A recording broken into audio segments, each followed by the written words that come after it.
सर्वांना नमस्कार.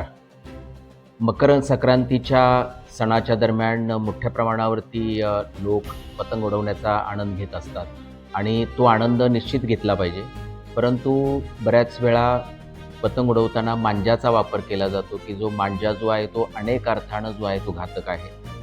बऱ्याच वेळा दुचाकी स्वाराला सुद्धा कधी-कधी काय होतं, की जखमा होतात किंवा कधी-कधी फेटल होतो. या मांजामुळं अनेक पक्षी जे आहेत तर ते अडकून त्यामध्ये मरण पावतात. कधी-कधी असा जो मांजा आहे जो आहे तर तो विद्युत तारेला चिटकून शॉर्ट सर्किटच्या घटना झालेल्या आपल्याला दिसतात. या संबंधामध्ये माननीय जिल्हाधिकारी महोदय यांनी एक मनाई आदेश पण काढलेला आहे. त्यामुळे मांजाचा वापर करणं, वाहून नेणं किंवा साठवणूक करणं याला प्रतिबंध करण्यात आलेला आहे.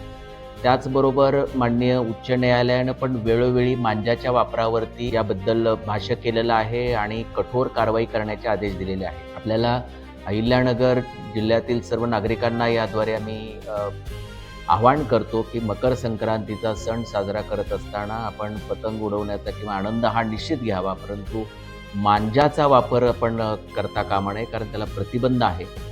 आपणही करू नये आणि इतरांना पण आपण त्याबद्दल अवगत करावं, अशा पद्धतीचं आवाहन आम्ही आपल्याला करतो. धन्यवाद.